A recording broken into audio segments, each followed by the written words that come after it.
I'll turn to President Museveni.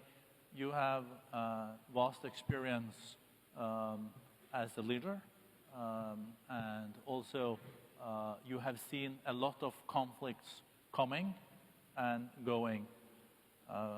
You also have taken a lot of responsibility and paying quite a high price also in Uganda as the country in Africa that has received most refugees. 1.4 million people, refugees, are now based in Uganda, according to UNHCR.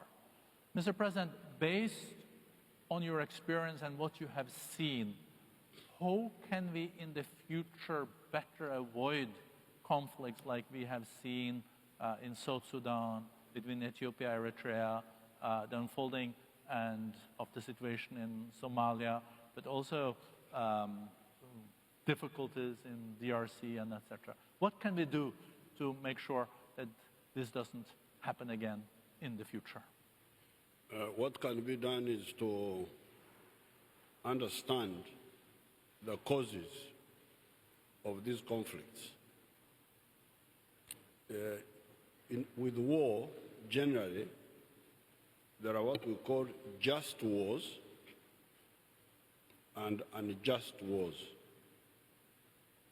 Between 1952 and 1994, you could characterize some of the wars in Africa as just wars, because at that time, Africans were fighting for independence, and in some cases they were fighting for democracy. In 1952, we had the Mau Mau in Kenya against British colonialism. Then you had the wars in Southern Africa against the Portuguese colonialists, against Ian Smith, here in South Africa against the minority regime. So those were just wars. There was no way anybody could do anything about them, because the Africans were dealing with situations which were not solvable by peaceful methods. So those were just wars. But the wars which we are dealing with now are really unjust wars.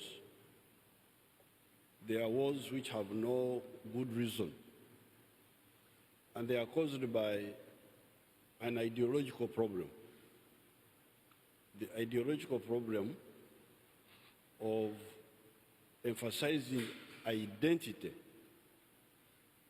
at the expense of interests. Identity, either tribe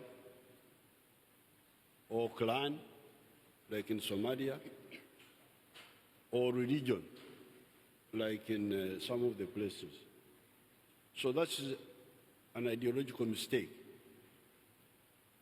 to emphasize a pseudo ideology. Because when you say, I am Christian, I am Muslim, so we fight because of that.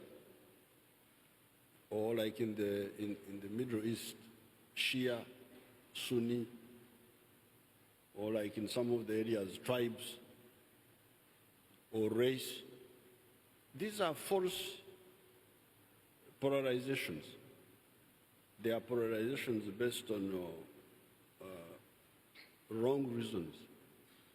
Because what does a modern person want?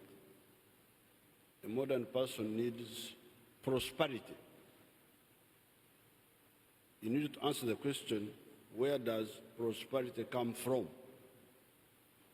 Does it come from belonging to the same religion? Does it come from belonging to the same tribe?